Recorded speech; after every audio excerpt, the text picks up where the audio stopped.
Yo folks, and welcome to the channel. My name is Bork. In today's video, we'll be covering Sin Chronicle, a JRPG brought to you by Sega. Just note this is, on your Android, iOS devices, mobile fronts. And this game sort of reminiscent of something like Nier Reincarnation, Another Eden. This is a look at the UI and some of the heroes. Let's jump into the gameplay so you guys can see what this game is all about. So right here, we're at like sort of the overview world in chapter 1. What I really like about this is it looks really clean. That's like one of the prominent points about JP games. There is definitely no UI clutter. I am not like high leveled enough in order to tackle this area, but I just want to show you like this stage because I think it's one of the more interesting ones. Now, as far as the design goes, you can, just walk around. It's sort of an open world. The reason why it's like Nier Reincarnation is because the level design, obviously it's in 3D and you sort of get to explore the world and what's going on. Now, obviously the gameplay is a little bit different because they're going to be presented in sort of like this Tales of Symphonia sort of screen, almost reminiscent to something like Xenogears. You sort of get to walk around. There's no like action gauge when you walk around and there's no like sort of flag. You can speed things up, play on manual. And then right here, this is going to be like the attack sort of screen. So you can attack right there, attack, and you see, we kill the enemies. You can also target which enemy you want to attack in case you want to be more of like a farther situation. The only reason why you would play on manual is, let's say, for example, you don't want to be close to the enemies and you want to position yourself a little bit differently so that they don't hit you. Or let's say you want to, do an attack where a lot of the enemies are grouped up together. So you want to do like a sort of AoE thing. And battle points are essentially skill meter in order to cast a skill. So for example, our basic attack costs only 1 battle point. Each character has up to 3 battle points. And you'll see like I have like sort of the cross looking like skill right there. Oh no, our character died. That's no bueno. Right here, this thing, you have to charge that up. So after a certain amount of auto skills, you can use that skill specifically. So the game is pretty straightforward as far as like the gameplay goes. And you can like sort of configure the skills as you're leveling up, as you're, getting like your characters, different sort of upgrades and,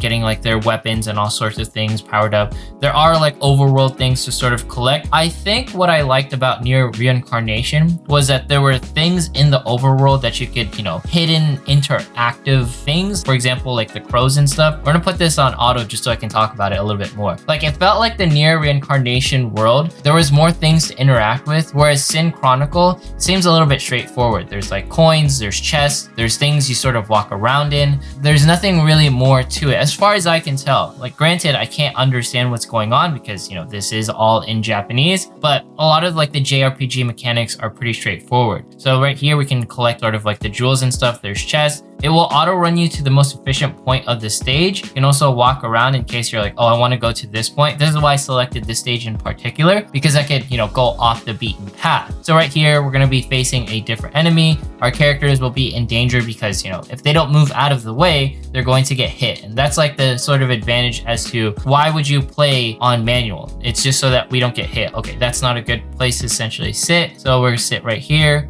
And maybe we shouldn't have aimed towards that enemy. We should aim towards like the smaller ads. So sometimes the auto aim is not that good and we want to move right here. So there is like some sort of reason why you would play manual, but it's not like the reason is like, oh my gosh, you have to do it because you'll be like missing out on like crazy damage. No, it's like more of a survivability thing and it's nothing like too crazy. Oh no. Oh, she actually like died the other turn, but she is back in like the front line. So that's kind of interesting right there. And this enemy is a little bit, we're in a dangerous situation because we're going to get hit by his next attack. So the game is essentially telling us, and right here you can see like the skills because we use the 3 BP skill and I don't have enough yet to use their ultimates. There is like an animation. Oh, we triggered the break. Why is no one able to do the ult yet? And he is just essentially targeted right there. We take out the boss enemies. The gameplay is pretty straightforward. What I like about this is the UI, the design, like the way the enemies look, everything feels really nice. And I love how detailed the characters feel, and the OST and like the music, everything sounds really nice. Like it feels impactful when you get like an upgrade. You can see like the battle MVP has like sort of a shine and trigger towards it. And then there's also like this camping feature at the end. And what's happening here is you can essentially interact with certain people. I don't want to interact with him. I have no idea what I'm doing. I don't know if I'm breaking my characters, but we unlock the 3 red squares. So sometimes this triggers like a upgrade towards the character? I'm not entirely sure. So right there, we triggered this, and essentially there's 3 things we can pick. I'm going to use this one, and I don't know. I can't read any of this, so obviously that's a disadvantage. So we'll see what this one does, and sometimes it'll unlock extra like story paths, sometimes it'll unlock like extra stats, this, that, and the third. I'm gonna go ahead and skip this because we don't know what's really happening, but for the most part, I like how story driven and story focused it is. So right there, we get +2 story points, and then it goes into this thing, and we get more story things. This does upgrade our characters. Right here, this is complete. So I think that's like some sort of achievement. Sometimes you unlock like extra areas within like the game, but that's going to be the gameplay right there.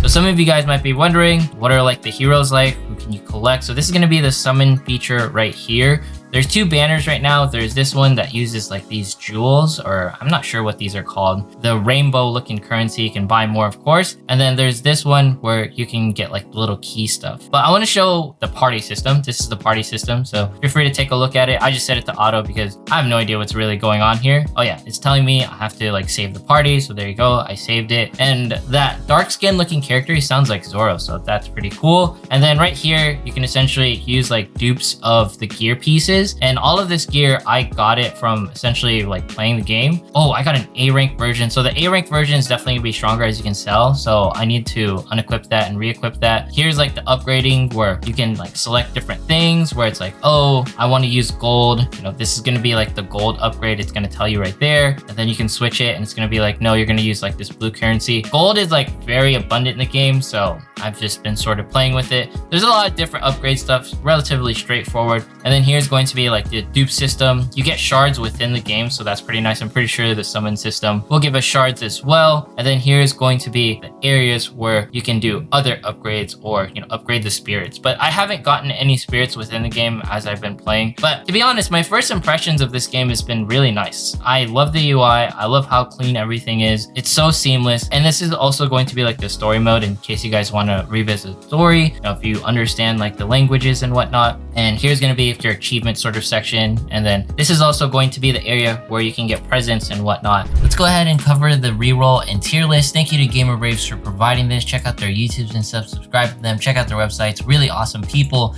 And just note, to reroll, essentially you install the game, skip past the cutscenes, go through the tutorial, do the initial gacha, go to the homepage and collect the stuff from the present box, and essentially you'll do a roll.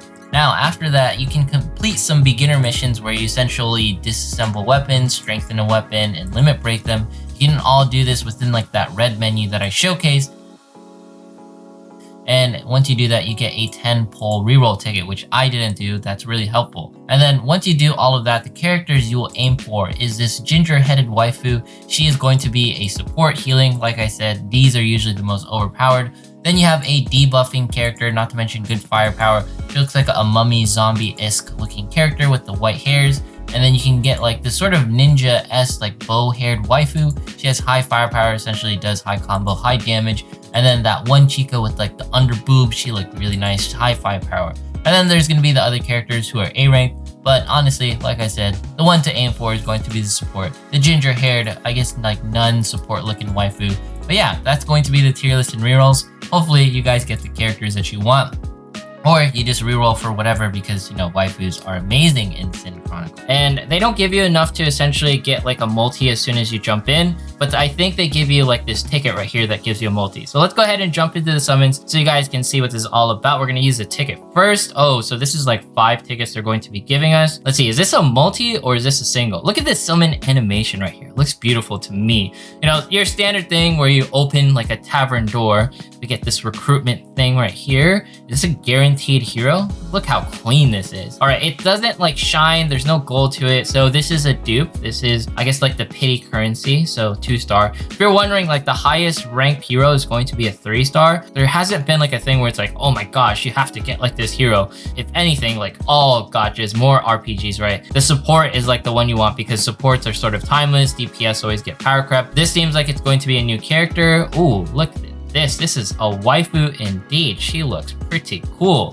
Dang, she is going to, well, drink you under a table and beat you up and take all your money and then save your life all at the same time. She's definitely a waifu that looks like she can have some fun. So I like the music playing right now. It's pretty nice. I wish you guys could hear it, but I don't know if it's gonna be copyrighted, and they interact with the other characters. That's one of the waifus that you get for free, the brunette looking chica. And when I say chica, I mean like girl, like in Spanish. In case you guys are wondering, that's not like the name of the character. Just wanted to clarify that because some folks, like, you know, kind of got that mixed up. Okay, this has to be a spirit because I see like the little butterfly. I haven't summoned one of these before, so this is a 1-star unit. Let's see what this spirit sort of looks like.